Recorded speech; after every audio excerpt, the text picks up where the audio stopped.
Hi, everyone. Welcome to the Midlife Wellness MP podcast. I'm Kim Heifner, a board-certified family nurse practitioner, menopause specialist, and host of this podcast. So welcome.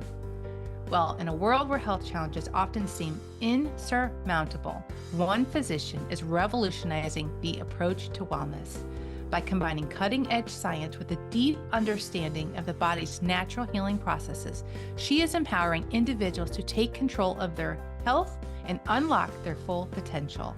Meet the visionary behind this transformative approach to medicine, Dr. Jessie Heymeyer, the physician and founder of Well Empowered. Welcome, Dr. Heymeyer, to the podcast. Thank you so much. It's a pleasure to be here with you and your community, Kim. Yeah, happy to have you. Looking forward to touching on some things all the way from weight loss to cholesterol and dietary strategies. So a lot of ground to cover. I thought we would just start with this concept, mastering your middle ground, and how it helps people move away from that all or nothing approach to health and weight loss.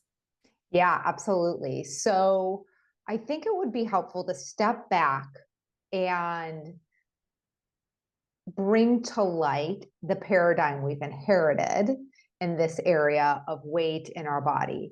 And this paradigm is one that is typically categorized as an all or nothing approach. And all or nothing being lived as deprivation or overindulgence as the two options. Now, the thing about that is, in either of those instances, deprivation or overindulgence, they're both an expression of self-aggression. And they're just not working, right? They're not working in being effective ways of approaching people's relationships with food and their body, and ultimately really just arriving at a weight where they feel their best, look their best, and they can be their best, right? And so, one of the foundational aspects of when I work with people who are committed to mastering their weight and mastering their relationship with their body and food is we put that inherited paradigm in the past and we embark on a journey I call mastering your middle ground. And mastering your middle ground is really born of self-love. It is a paradigm that is an expression of self-love. And it involves, being guided in this process of moving forward and caring for your body in a way that is self-honoring and sustainable. Right. And it's such a joy for me, Kim, when I'm working with people and, I can hear that light bulb going on when people say something like, these things that I never thought I could do, they're easy now. And I wouldn't not do them because I feel so well. I feel so good, physically, mentally, emotionally, spiritually, all of it. Right. And that's really what's available when we let go of the old inherited paradigm and step into a new one. That's really great. I mean, it's true. I always think of it like taking care of your body, like it's somebody you love and doing for your own body, like you would do for somebody that you care about. Right. Yeah, absolutely. Absolutely. Yeah. That's great. Well, I also want to touch on, there's been a lot of buzz about natural Ozempic, and I would love to have your professional opinion on these claims. I mean, is there truly a natural equivalent to the drug Ozempic? So yes and no. Don't you love those answers? So no, there's not one.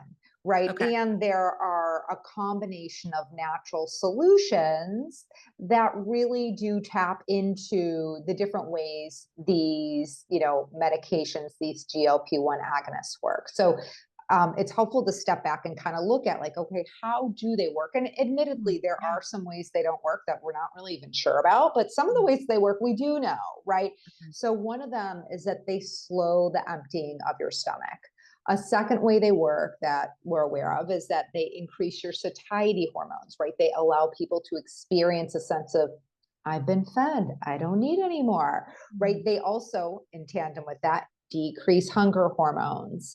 And then fourthly, they stabilize blood sugar. So all of this together, there's real synergy in all of these different ways they work together. But we can go through each of these and kind of get curious about like, okay, great. So let's talk about slowing stomach emptying. What might we use that's natural that would also do that? Well, fiber. Fiber is a fabulous way to slow stomach emptying.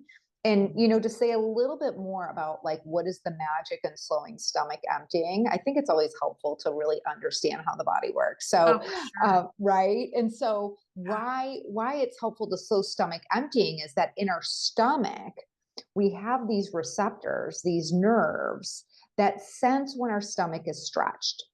And when they sense the stomach is stretched, they actually begin a relay of communication to the brain that is saying, you've been fed, right? So you're starting to engage the satiety mechanisms, which are multiple. But that's why, keeping food, so to speak, in your stomach for longer is a benefit as it pertains to hunger.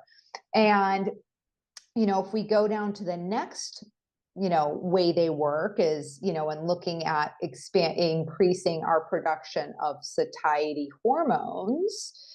I think about, for example, one of the satiety hormones, there are multiple satiety hormones, but if we think about leptin or we think about CCK, which is cholecystokinin, for that second one, cholecystokinin, how we actually produce it is when we consume fats. And so if we were to go back a couple of decades and, visit that fat-free era, it was like, and by the way, I was very sadly part of it, right? It was before I knew better, right? But I was hungry all the time. And it's like, well, yeah, no wonder. I was never cueing in this awesome satiety hormone. Fiber also cues in satiety hormone. So, we've got a double win with that fiber. If we move on to decreasing hunger hormones, we can do that with our vitamin D. We can do that through keeping our blood sugar levels stable. We can do that with omega-3 rich supplements or omega-3 rich foods for that matter, right? Things like low mercury, high omega-3 fish or seafood, salmon, Arctic char, sardines, shrimp. Those are all examples of foods rich in omega-3s that will help dampen the hunger hormones. And then, lastly, we have stabilizing our blood sugar and how we can stabilize our blood sugar. I mean, we've got so many great tools for that, right? If we just think about the way we're eating and combining, making sure we have enough protein and we're not getting too heavy-handed with our simple carbs or sugars, right there, that's going to go a long way. On the supplement front, we could bring in something like berberine or chromium. But collectively with all of these, we absolutely have some fabulous points of leverage for supporting people so that they feel satiated, so that their physiology is working in their advantage rather than feeling like you're swimming upstream against it. Right. That's awesome. Just putting that together. That's great. When you touch on berberine, I really do like berberine. Let me ask you this. Could you just explain a little bit about how you use berberine, and how it compares to metformin in studies and why it might be a good first choice?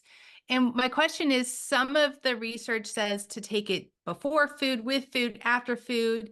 And does that matter? And how much do you typically recommend if you were using something like berberine? Yeah, well, so firstly, when I use berberine, Kim, I'm going to be going on information beyond symptoms, right? So if someone comes to me and they say, I just want to lose 5-10 pounds, I'm probably not going to reach for berberine.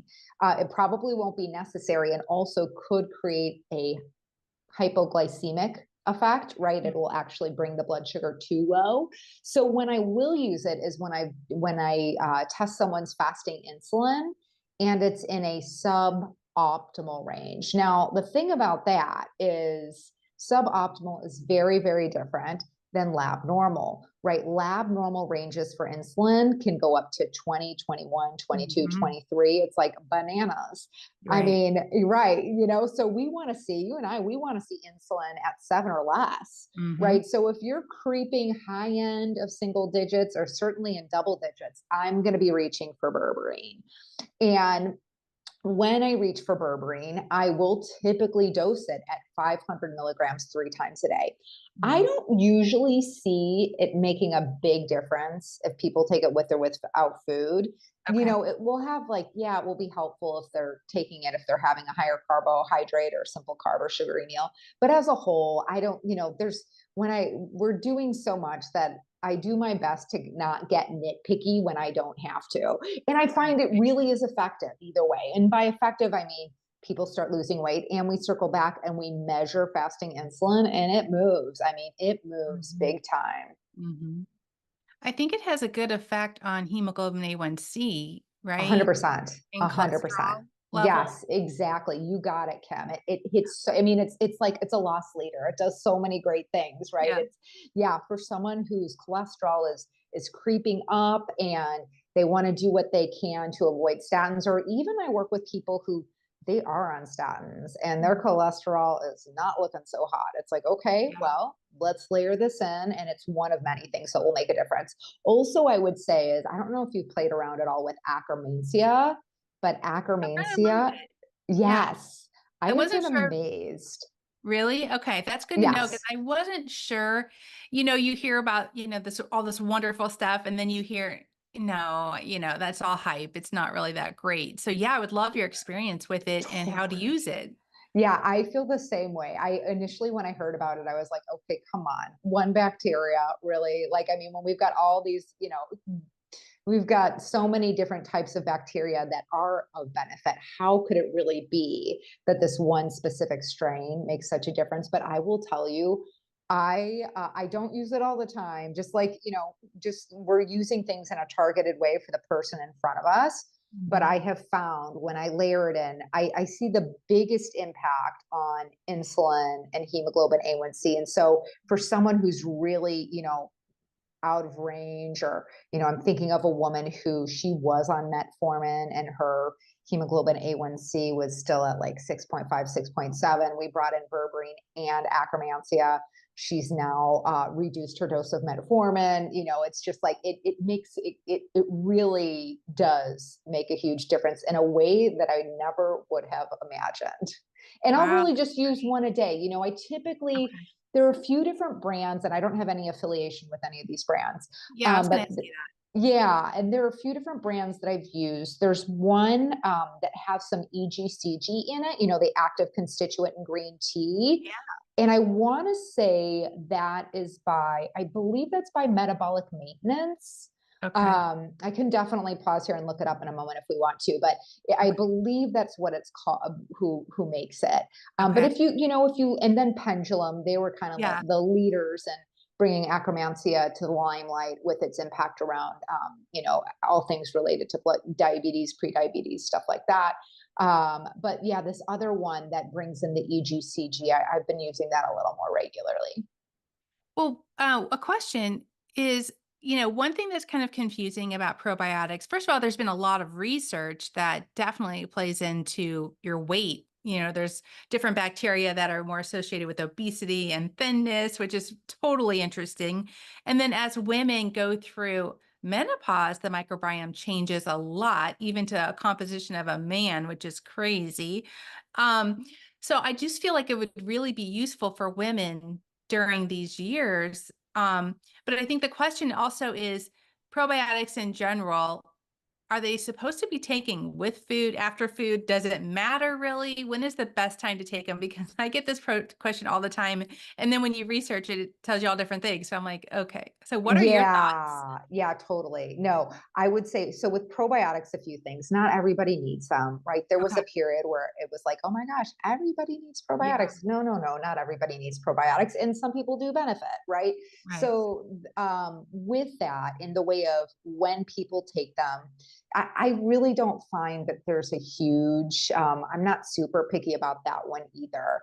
With Okay. some of these spore-based, there's active probiotics and then spore-based, right? Like the Yeah. active cultures.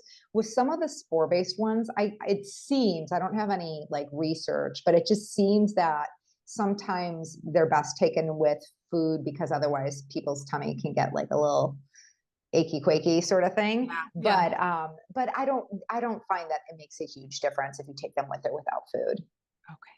Let's touch on spore-based probiotics real quick Mm-hmm. because I think they're recommended, from my experience and things like SIBO and that. Could you talk about what the difference is between spore-based probiotics? Because I really think that would benefit the audience because, there's so many different ones and then those are typically recommended, I guess, for certain conditions. So what are the differences and why are they so beneficial for certain conditions Yeah. yeah. No, and you totally hit the nail on the head there, Kim, right? The spore-based probiotics, I'm typically going to be more interested in working with those if someone has SIBO or if we do a microbiome assessment, like a comprehensive stool analysis, and we find that their good microbes are just like super duper low. In both of those situations, I might be more inclined to reach for a spore-based probiotic, but sometimes I'll do a little like in that ladder where everything's super low. Maybe they've been on antibiotics for a long time, or have a long-standing history of the need for antibiotics. Then I might bring in a combination of spore and active. And the difference being is like our active probiotics, these are the ones that most people are more familiar with. Like if you look at a bottle of probiotics, you'll see 5 billion active cultures, 10 billion, 20 billion, whatever it says, right? And so this means these are active, like quote unquote, live bacteria that are, the good bacteria we want in our body. And so when you swallow them, they go through all of the digestive processes before they reach their final destination where they are intended to live, and that is in your colon. And so these beneficial bacteria, these live microbes, a few things. One is you want a really high quality supplement because not all of them are engineered to make it through the stomach acid and then make it through the pancreatic enzymes and make it through, like all of the different hoops they have to jump through to finally arrive at your colon. Right. So a high quality brand will be sure that the capsule is acid resistant and, just passes all the tests so that it does have the impact we're looking for.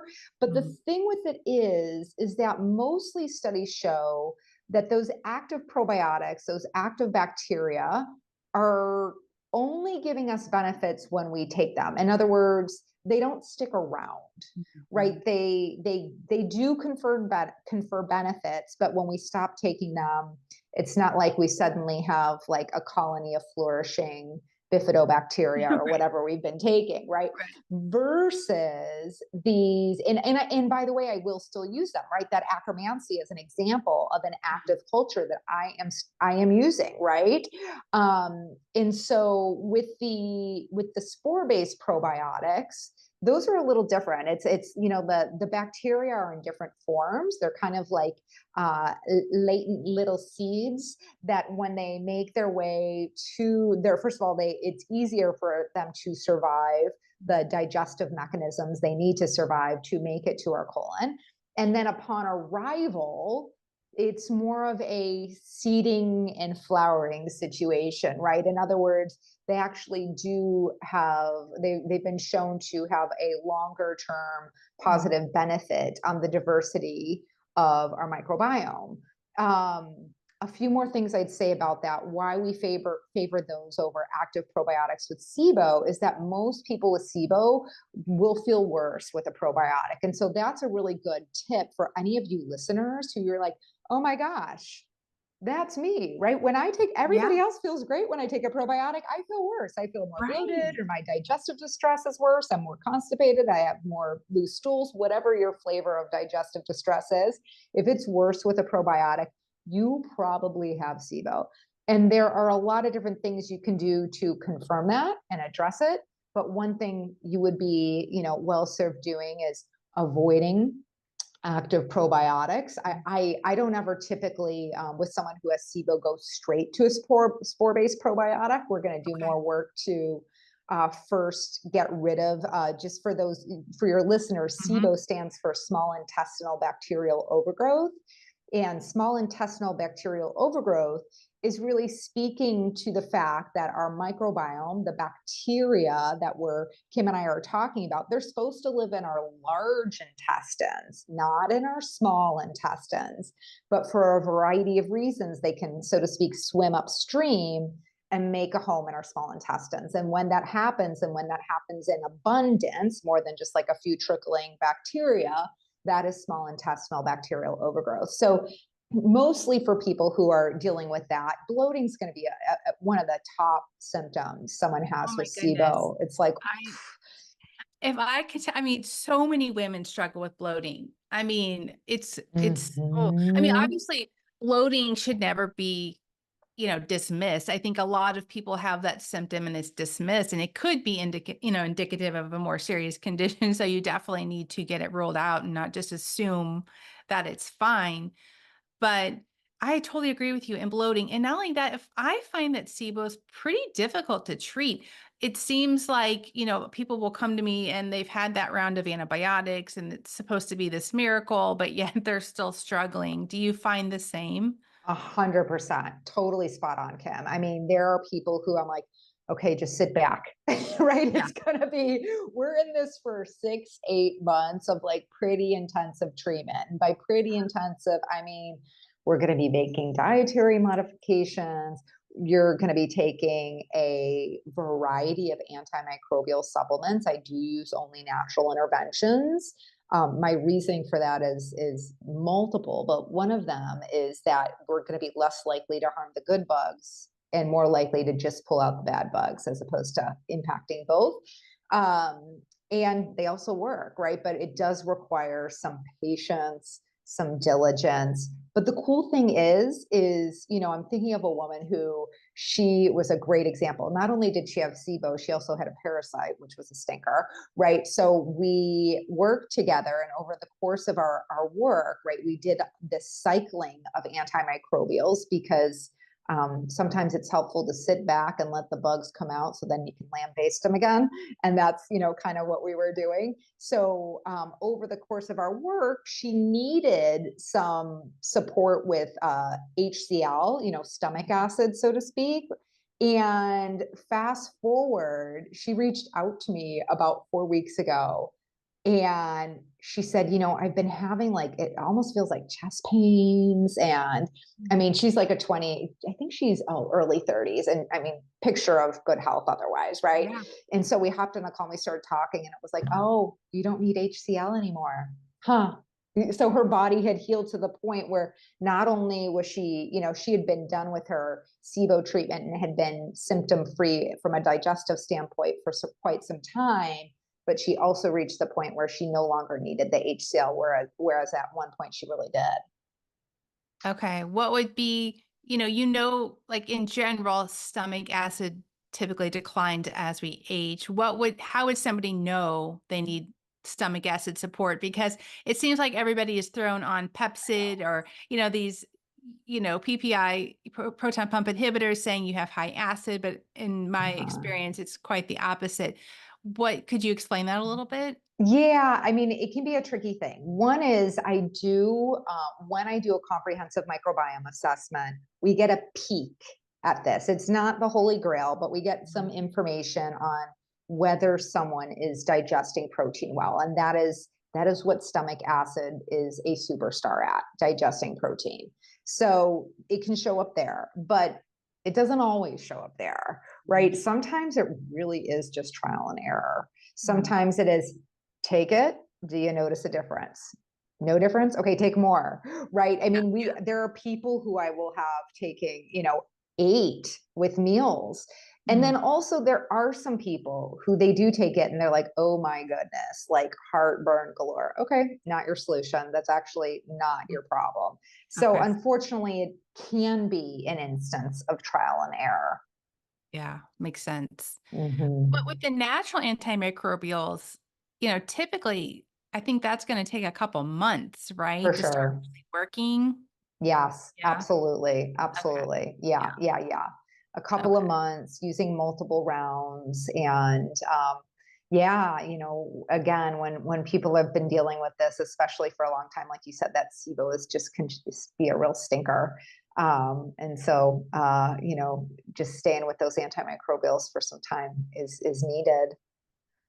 Well, I feel like the low FODMAP diet is typically the recommendation, but Mhm. patients seem to have a really hard time Oh my sticking gosh. with that. So I wonder, it's hard because to really see if it's being effective, it's hard because they find it so difficult to follow. Yeah, it is I mean, I do everything I can to not recommend that, right? Which is just to say, I hate it for them as much as they hate it for them. Maybe they probably hate it more, but Right.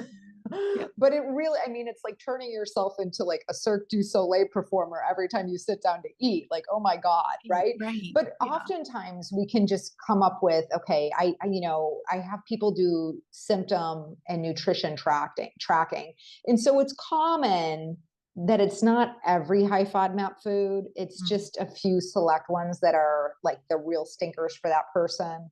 So we'll pull those out, and that usually does the trick. There are absolutely times I can think of two people in particular where I was like, I'm very, very sorry.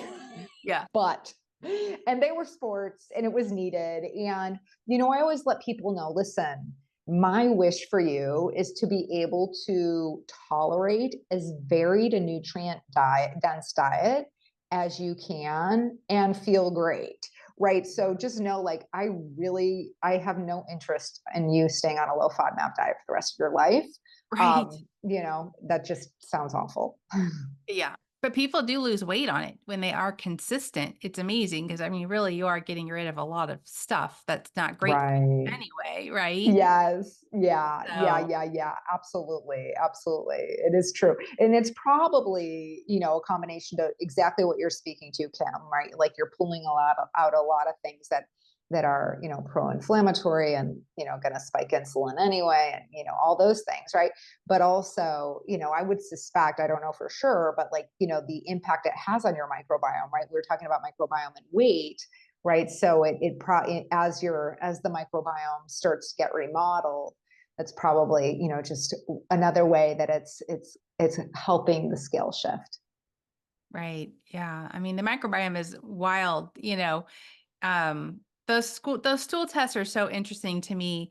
You know, Traditional medicine says don't do them. They're all, a scam. But I feel like it provides so much information when people are willing to do it. They're not always wanting to go that route. But the A microbiome, hundred it tells us percent. so much information. Even like you said about the digestive enzymes and their ability, and do you need them? And looking at stuff like estrogen metabolism, which is huge for women, Yes. estrobiome or however pronounce it, but just Yeah. getting making sure we're having healthy metabolism of our estrogen is really important and can be shown on a microbiome test as well. um, so yeah, I want to talk with you a little bit more about weight loss because I think that's a lot of what you do, right? What are some of the 5 essentials essentially of weight loss mastery, and do you believe that everyone should be aware of?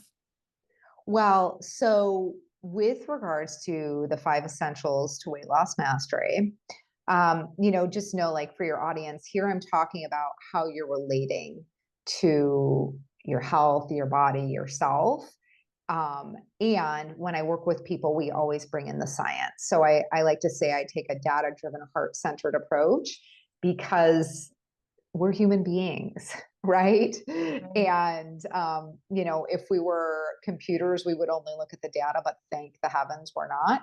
I'm Right. quite happy being a human. I'm sure you are Yeah. too, Kim. Yeah. So when I think about the 5 essentials of weight loss mastery, the first one is cultivating the capacity to be kind and honest, both kind and honest.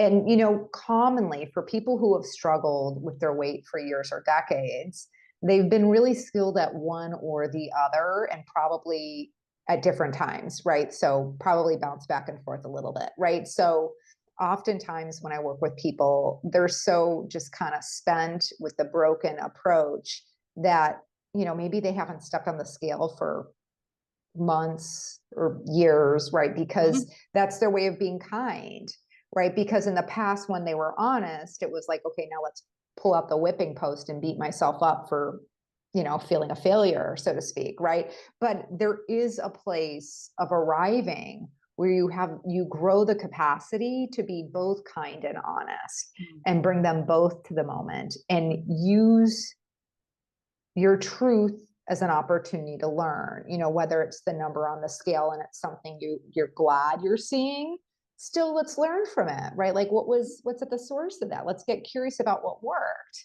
And then on the flip side, if you look at the scale and you don't like what you see, let's also learn from that, right? Is there anything you can see that led to that? And if you can't, then it's even more important to go get some labs done and figure out what's the source. If you're like, listen, I really have no idea, then it's time to really dig in and look deeper at that. The second essential of weight loss mastery is getting related to the truth that you're always saying no to something, right? So oftentimes in the moment when people are making shifts, and in particular in the area of nutrition, whether that's around food or alcohol, it's easy for people to be caught up in a sense of like, they've been living in this deprivation overindulgence. So immediately when they consider saying no, they're struck with all of, how badly they want it, or like, oh, but I didn't want to say no. And the point is like, not that you can't have a cookie or a glass of wine or two, right? That's not the point. The point is really just to be present to the truth that when you say yes to the third or fourth glass of wine, you're saying no to health outcomes you care about. Right. When you say yes to the fifth or sixth cookie, you're saying no to health outcomes you care about. Right. So really just getting clear that you are always saying no to something, and you want to be intentional about your no's. And again, that is not designed to leave people with a sense of like, okay, I got to be perfect, because that's not the game we play here at all, right? But just really being thoughtful in what you're choosing. The third essential of weight loss mastery is really getting clear on your vision of vitality for your health in your life. And this is an exercise I work with people on that is designed to leave people with an authored intention, a self-authored intention for their health in their life. Because I found that we don't buy what we do, we buy why we do it. We don't buy what we do, we buy why we do it. And so, for your listeners, if you were to kind of time travel to the 5-year future and envision this future where you're thriving, where your health and vitality is as you intend and desire they occur, I want you to take a moment to actually write down what that is for you. What is that like? What's that like for you to move about the world and, get dressed in the morning? And how do you relate to yourself? What becomes available? Because simply put, you're showing up differently for yourself and others. That's the beginnings of authoring your vision of vitality. And I really, really invite everyone to take that on. And and as you do it, do it in first person present tense, right? So I am 47, so I'd say I'm 52 and my body is strong and beautiful and resilient, right? And I'd say whatever else I want to say there. I move about the world with ease and confidence and deeply connected to others, right? So you're really painting this beautiful picture of your intended 5-year future. Number 4 is really getting that willpower is one tool. And in your health journey, you're going to gather a whole toolkit. Willpower is one tool, but it's a very delicate tool. And so if you're always leaning on willpower, the predictable future is it's going to break, right? And so just knowing that you're going to need to get tooled up such that what you reach for is way, way, way more than willpower, right? You're starting to look at your environment and what calls for you to live aligned with your intention. You're starting to look at how you plan your days, your weeks, right? It's a lot of different things. And this does not happen overnight, but just simply starting with the awareness that, mostly in this old broken paradigm, you've been handed one tool, willpower, and it's delicate and it breaks easily. And then you feel a failure. And it's really because you weren't handed a toolkit. Like there is a toolkit you will develop over time. And then, the fifth one is really working with someone who is not just a listening for your intended future, but really is skillful in guiding you. Kim, myself, there are plenty of others who are wonderfully skilled, and really just finding the right person to guide you and your health journey. I think about it like the game of tennis. If I really wanted to excel at the game of tennis, I would get someone who knew a lot about tennis to guide me. And that's who you are in this area of life. That's who I am in this area of life. And then there are lots of others in this world who are very well skilled to guide you as well. Yeah. And I think for women, I think what I hear from, some of my patients is breaking that negative relationship with food, or, they were raised in a home where the mom was always having to have low fat, or, there's this associations with food that they bring into their own life, so, a lot of that relationship and breaking free of that and starting to see food differently, it's, Yes, yeah, and it is, because it is ingrained in you, and women tend to feel a lot of shame and things around food and self-sabotage, and it's really working through some of those things psychologically, actually, to have better relationship with surrounding food, and seeing it more as something it can do for your body to make it strong and make it healthy, and just viewing it more positively as opposed to what you can't have and you shouldn't have, and all of these negative, words and thoughts surrounding food. So it sounds to me like this whole 5 essentials is, incorporating all of those things into, more healthy view of relationship with food in your body and love for yourself and working towards a stronger, healthier, happier future. Right. definitely. Definitely. There's a lot of healing that happens, and I'm sure you get this too, Kim. I'm thinking of a woman who last week, I give people, I call them fulfillment exercises. We could also call them homework. But, I'd had this woman read a blog, and it's on this term called ahimsa, and it's from the Buddhist philosophy. And ahimsa means nonviolence. And so it's really a very brief blog that is looking at nonviolence Mm, and how we do violence unintentionally, mm, in particular to ourselves in the area of health, yeah. right? And so it's one of the ways, being able to see old patterns that were born of violence and self-aggression is one of the ways we can start to heal those old weight wounds. And it does take time. And one of the things this woman said to me, she was like, oh my gosh, this is so powerful. And it's not what I thought I'd be doing. Like she thought Right. she was right. It's like, no, this is the journey, right? Yeah. This is the healing journey. And it does, it takes grace, and it takes compassion, and it takes courage. Right. Definitely. And it's more than just, cutting out bad food. There's so much more that goes into it. And just I loved looking at it more of like a healing experience, Yeah, and yeah, it's just more, you feel more at peace with that and more working toward a healthier viewpoint and body at the same time. So definitely. I want to talk a little bit about what you've talked about for the 3 overlooked causes of slow metabolism, because I think that we can get this wrong as women in ways of like food restriction and over restriction. And so if you could just talk about maybe those root causes of slow metabolism, I think that'd be really helpful. Yeah, yeah. Well, first of all, I will say what I'm pretty sure you would say too, Kim, is that I hate to break it to your listeners, but it's not your thyroid. Yeah, that is, Right. yeah. In Or at fact, least it's they're not so owned. they're so disappointed when the thyroid comes back normal. It's like, what? It had to be that, right? Right, exactly, exactly. It's kind of funny. It's comical, right?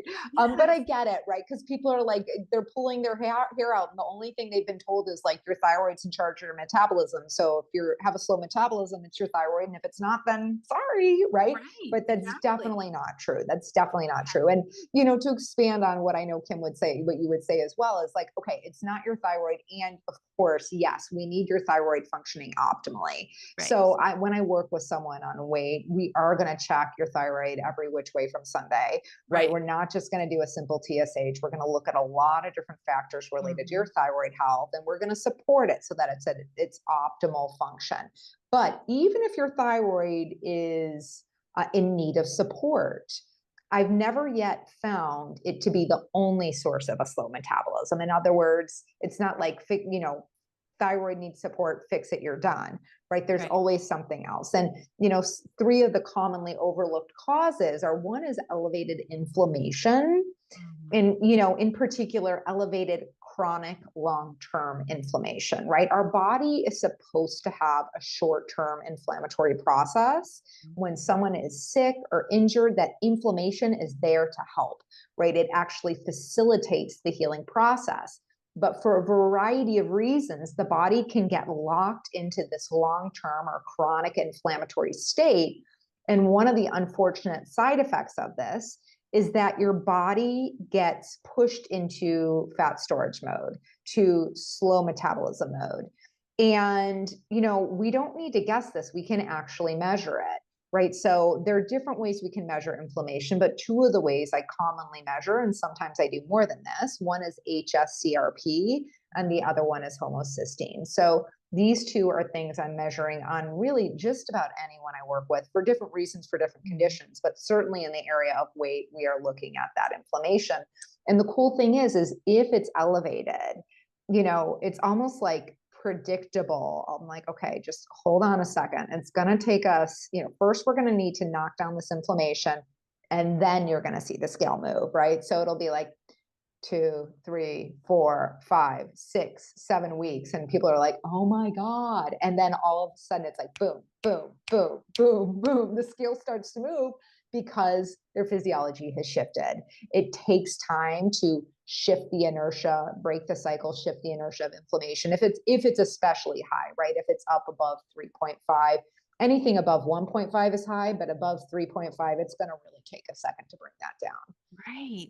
What I have patients that it's extremely hard to get that down. Like I do too. I do 12.5, too, Kim. 15. Yes, I I mean, do too. I really, I don't, I wish I could say it's like, oh, just like, I wish I could say just use the acromencia or something like that, right? right. But there are definitely some people who it's really, really sticky with. I mean, we just have a lot more to learn, fundamentally speaking, but, Because they're doing the omega 3s. They're doing, they're trying to eat more healthy foods, they're trying to sleep, they're trying to yes. exercise. And I check Mhm. it and it's either gone up Yes. or gone nowhere. And it's so frustrating for A them, 100%, a you hundred know. percent. Yeah, no, I totally get it. Mostly I see it move, but there are definitely, I can think of two people, no, yeah, two people in particular who, it's like pull my hair out, like, oh my gosh, why is this not moving? You are doing so many things well. Right. And Yeah. sometimes we encounter those conundrums, unfortunately, but it definitely is a key. It's definitely one of those things that we gotta get under wraps to help the Right. body lose weight. Right. Um, And that's the thing. The extra weight isn't helping that level of inflammation right. either. So Yes, that's so frustrating, exactly. you know? Yes, Yeah. it is. The So extra weight itself is pro-inflammatory. yeah. Mhm. So what would Mhm. number 2 be? Number two is suboptimal insulin sensitivity. And we kind of talked about this before, right? That the range on labs goes up to like 22, 23. And where we really want to see it is at 7 or less. right? And so when it's starting to creep up, that suboptimal or decreased insulin sensitivity means that your cells aren't hearing the message of insulin. And so your pancreas produces more insulin, which all sounds great, except that besides, when, as it pertains to those cells, what insulin does is, knocks on the cell door so that cells absorb glucose. But when your body has to produce more insulin, the other thing that gets amplified is its regulation over metabolism, which is fundamentally to slow it down. So insulin is going to communicate to your body, you've been fed, store it away for a rainy day, do not burn that fuel, right? And so the more insulin we produce, the more that message of store is going to be amplified.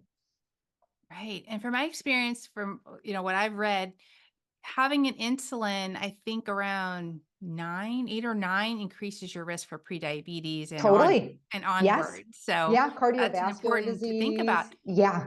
And what Yeah. I'm finding in my menopausal women is they are trying everything, but yet their hemoglobin A1C is still getting to that 5.7 or above range, and that pre-diabetic range, when medical research is really not saying start medications, do anything really about it. But to me, no, that's the perfect time to intervene with something. Absolutely. You've got to get more serious. If you're pre-diabetic, if you're in that 5.7 range, it's time to get more serious Right. because The thing to do is to not wait till you're diabetic, right? The thing to do is exactly. to turn the ship around. Right, right, You're going the wrong way, right.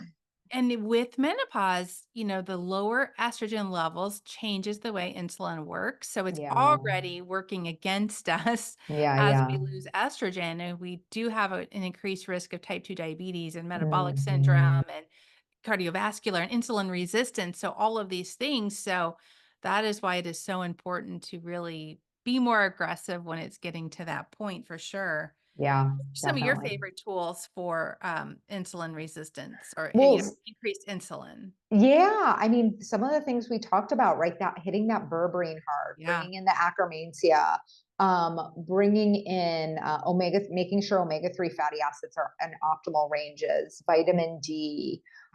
Those are definitely some really powerful points of leverage for improving insulin sensitivity. Mm-hmm. Okay. Yeah. I'm so glad you talked to me about the acromancy. I'm going to add that one in more because like I said, I wasn't sure if it was all hype or if it was Yeah. really effective. So I'm super excited to have one more thing in the toolbox to use. So awesome. What's number 3? Number 3, it's detox pathways. I like to say gunked up. I know, very technical term, but detox pathways gunked up. And what I mean by that is, detoxification, right? It's a term we kind of use cavalierly these days, right? And I often think, I'm like, oh, if you just put detox on a supplement and it will go gangbusters, right? Everybody loves a good detox supplement. But detoxification, there are many mechanisms involved in detoxification. And these mechanisms are also called pathways. They either can be not working well, right? It's like you've got like a rusty machine that's just not working very well.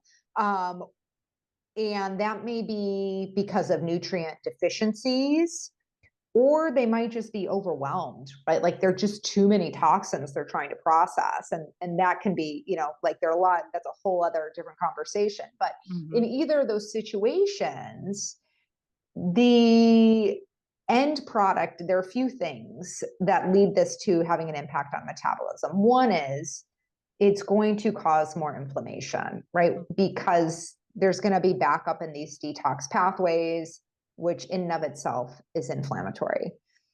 2 is it's going to lead to altered estrogen metabolism because, while we typically think of pollutants or, pesticides or parabens when we think about our detox pathways, our hormones go through our detox pathways too. So, when those are all gunked up there, then it's going to affect our estrogen metabolism. And certainly that's going to have an effect on our metabolism and the weight too. It's going to, decrease satiety. It's going to slow down our metabolism and have like a double whammy there. So some of the symptoms that people might be experiencing that maybe their detox pathways are gunked up might be what? Fatigue, joint pain, maybe constipation. What other Yeah, things? well, to your point, Kim, that constipation, I would say, is like a red flag for, okay, your detox pathways are gunked up, right? Because I love the saying, I didn't make it up. I wish I could say I did, but we're not just what we eat, we're what we don't excrete, right? Meaning that if we are not having healthy bowel movements, we are reabsorbing toxins. Our bowel movements is one of the ways our toxins get out of our body. Urine is another. Those are the top two exit strategies. And then we have our breath and our sweat. But if we're only pooping a couple of days a week, well, that is a problem as it pertains to toxins. Right. I know. I think this a detox can be, you know, our body typically has its own way of detoxing, like you just mentioned. So in traditional medicine, they say, it's a red flag if anybody's talking about doing a detox or talking about toxins. But truly, I think our body really does have issues with that. And it's not that we have to go do all these detox things that's not necessarily going to work. And maybe that part might not be, you know, all the different detox things that are sold. I'm just saying helping your own body work better. 100%. I'm Yeah. totally on board with you, Kim. I'm not a Yeah. big promoter of like, oh, you got to detox twice a year or things like that. It's like, Right. no, let's see where we can reduce the amount of toxins we need to process and see where we can just make sure those pathways, those detox mechanisms are running smoothly Right. So the and then fiber, exiting the body. right. So Mm-hmm, increasing fiber and mm-hmm, exercising and sweating mm-hmm, and maybe mm-hmm. making sure we're breathing normally, deep Yeah. breathing and those mechanisms Yeah, as totally. well. Well, and Yeah. also, with those different those mechanisms or pathways, each of those phases need different support. The Mhm. enzymes involved need different support. They need B vitamins, they need some antioxidants, Mhm. they need amino acids, the building blocks of protein, right? So, if I work with someone and they're not, they're getting 20, 30 grams of protein a day. It's like, okay, well, your detox pathways need some support. And we're gonna get to work on that simply by increasing your protein on a daily basis because your body needs it, not just for your detox pathways, but for an abundance of other things. Ah, right. I know I was talking to another lady the other day, and she was saying most of the time we don't eat enough. And that's Yeah. part of the problem. As women, we're Yeah. not eating enough at one setting, getting the protein, the fiber, and the nutrients. So that leads to more cravings and poor choices and snacking. And so making sure we're Mhm. actually eating more than what we think we need to be eating is probably better than the other. Let's just touch on real quick, and I don't know if you have any favorite, adaptogens or women in perimenopause, and menopause as maybe our estrogen decreases, our cortisol, our stress hormone is increasing. Our bodies become less tolerant to the effects of stress, and maybe we have more symptoms of that, and even related to weight gain as well.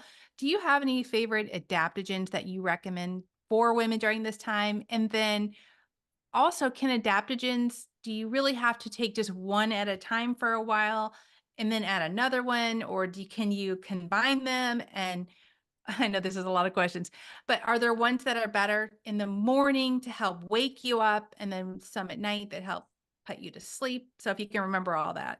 Yeah, yeah, yeah, yeah. Well, I like different adaptogens for different things. Hmm. So I think about, in particular, I mostly think about sex hormones, like adaptogens that would be useful for balancing sex hormones, adaptogens that would be useful for balancing our adrenals. And those, by the way, will have some spiral up benefits as it pertains to thyroid function.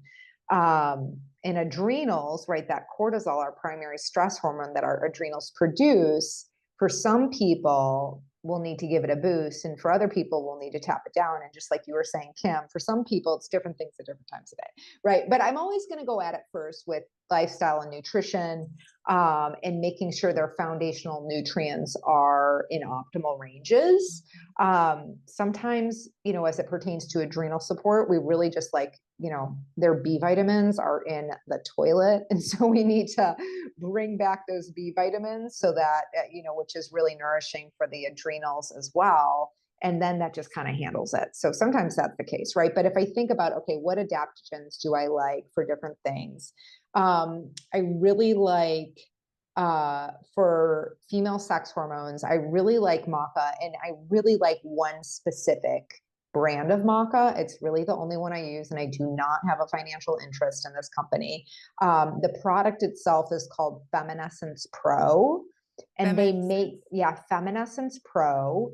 And they make different versions depending on, okay, are you a cycling female who gets your period?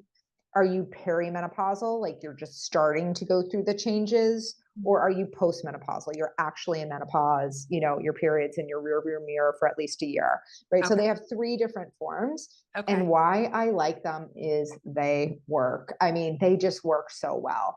They work on managing hormonal symptoms. They work on, if someone's dealing with hot flashes and the like, they work there. They also, incidentally, the postmenopausal one has some benefits as it relates to heart health and bone density as well. And, in the way of dosing it, I want to say for all 3 of them, the maximum dose is two times a day. Mostly, I find people doing just fine with anywhere from 1 to 2 in the morning. I mostly don't see a lot of people needing more. Sometimes they do, but I'm kind of like a less is more kind of a gal. And so, especially for someone who knows that their body is quick to respond or is a little more sensitive, start with the least amount. Just start there and hold it there. You could hold it there for a couple of weeks. You could even hold it there a month before you bump it up to see if, I typically go 1. And then if they need a little more support, I might go 1 and 1. So 1 in the morning, 1 in the afternoon, and then I might bump it up 2 and 1 and 2 and 2, like that. But it really, those Feminescence Pro products are pretty darn awesome. Are they capsules? Yeah, they're capsules. Capsules. Mm-hmm. They're capsules, and you can even get them at Whole Foods. Whole Foods, they have them as well. I want to say, I'm trying to think of, sometimes, they have the practitioner name and the retail name. I think it's still Feminescence Pro, but you can find it on Amazon. So yeah. Can you take maca if you're doing hormone therapy, bioidentical hormone therapy? I believe so. Okay. I am trying to, mostly I don't find that people have a need for it if they're doing hormone replacement therapy. Don't quote me on that, but I can't think of any reason why you wouldn't be able to, because it's not adding hormones to your body. It's just kind of greasing the wheels so that the communication flows a little more smoothly and your body self-regulates. With maca, does it impact your thyroid function negatively? I know there's that. Because I don't really see that. I know like that in cruciferous vegetables, right? But I just don't really see it holding water in clinical practice. I haven't really seen it being a problem for people. Okay. Because I feel like I remember taking it, but it might have been the time of my stages I was at and feeling more tired with it. That's why I've been scared to try it again. I'm but maybe I'll try the other. And see. See how it works for you. So that as it pertains to sex hormones. And I guess the other things that I think about is mental acuity and immune system, right? And then I start to think more about our mushrooms for those guys. Mental acuity, I think about lion's mane. Immune support, I start to think a little bit about reishi or cordyceps. And then with regards to supporting the adrenals, I mean, everybody loves ashwagandha. Ashwagandha is kind of like a very gentle, works for a lot of different things. Adaptogen, right? It doesn't add any cortisol to the system. It just helps your adrenals be a little more balanced. So I would feel comfortable using that for any, someone in any situation. I might find one that like a supplement that combines it If someone seems a little more high cortisol, like in that world, a little extra anxious, difficulty sleeping, stuff like that, I might find it so when it's in combination with something like lemon balm, something that's like a little bit calming, maybe a little lavender, something like that, versus when they're looking for a little more boost in energy, I might want to see it combined with something like licorice. And maybe even going a little bit heavier with those B vitamins and some C. But ashwagandha, 600 milligrams up to twice a day. And similarly, oftentimes it's like once a day is going to be just fine. So I always encourage people, start with the lower dose, see if it gets you what you need. If you need more, you can always take more. But more is not always better. Sometimes you don't need more. And then there are things like Schisandra. I love Schisandra. Schisandra has some nice benefits as it pertains to adrenal support and just kind of like similar to ashwagandha, kind of anything either side goes sort of thing. It also has some benefits related to constipation. So sometimes it can be a 1-2 punch for someone who has like really stubborn constipation and also could use a little adrenal support. I might reach for something with Schisandra in it. There is something called liver detox, I want to say it's called, by Protocol for Life, that has some Schisandra in it and a little bit of N-acetylcysteine and a little bit of milk thistle. And it's just kind of like a nice combination. That can be, it's called liver detox, but it really does a lot more than that. And similarly with, speaking to the sometimes a low dose is all you need. I want to say the daily dose for that is 3 a day. Most people, 1 a day is just fine. They do just fine with 1 a day. Do you take that with food or without food? Typically with food, with breakfast usually. Okay, just want to make sure. Yeah. Because people ask, and I feel like supplement, they never really say. It depends. The fat soluble ones like vitamin D or omegas, you always want to take those with food. Those are, And then the antimicrobials, those are often ideally away from food. I like to use, if I'm using magnesium citrate. Oh, speaking about the end of the day, when we want to like kind of bring cortisol levels down, sometimes all people need is magnesium. I like magnesium, I joke, is the gateway supplement because it does so many amazing, right? I mean, like, is there anything magnesium But what's your favorite one for like It depends on the person, right? Yeah. So if someone is like, has multiple bowel movements a day, I'm not going to give them magnesium citrate because then they're going to be on the toilet all day long, right? So if someone's constipated, I'm going to use magnesium citrate. If someone has healthy bowel movements, I'll grab magnesium glycinate because it's going to be less likely to impact their bowel movements frequency. And then if someone has some difficulty concentrating or really has heightened stress, I will grab magnesium threonate, sometimes called Neuromag. That Neuromag is nice. And there are a lot of different Neuromag supplements out there, that magnesium L-threonate. Some of them are crazy expensive. And quite frankly, Kim, I don't know why. So what is the company? Life Extension, again, no financial interest, but they have one that's pretty reasonably priced. But I will say the magnesium glycinate is a lot less expensive even still. So if someone's like totally fine on that front, then I'll just go for the less expensive of the two. Do the threonate, I was thinking for sleep quality, do you take the Neuromag at night? Yeah. Whether it's the Neuromag or the magnesium glycinate or the citrate, that is something I do like people taking away from other supplements and away from food just to maximize absorption. And do you combine, can you combine these threonate and glycinate, or do you take one you could. Yeah, you could if you felt like a combo was useful. I think in that situation, I'd probably, a few different places where I might find that useful, right? If I test their red blood cell magnesium, red blood cell, and it's super low, if it's under 5, I would call that super low to me. Then I might be bringing in magnesium more than once a day. So evening and in the morning. And I might, if they have, like, okay, I want to be able to focus better, like something like that. I might do both threonate and glycinate. Or if they're constipated and their magnesium super low and, there's focus concerns, then I might do citrate and threonate, that neuromag. I was going to say something else about that. But yeah, I don't get too, with magnesium, it's hard to push it too high, but you can, right? Yeah. You can. Like, there are times where I see people with, like, they've just been self-supplementing and they come in, their magnesium super high. And I'm like, listen, now this is actually a little bit of a health concern. So Yeah. we got to tap the brakes here a bit. Yeah. I see that with B12 a lot. A lot of people's B12 is elevated. Yeah. Supplementing. So, Mm-hmm. well, thank you so much. My last question would be, I kind of ask all of my guests this. So if you had a giant billboard that all women, maybe midlife and menopausal women would see, what would you want that billboard to say? What would you want them to know? I would want it to say, what is your best game right now? What is your best game right now? And really, what I would want people to be getting is, what is my best game right now?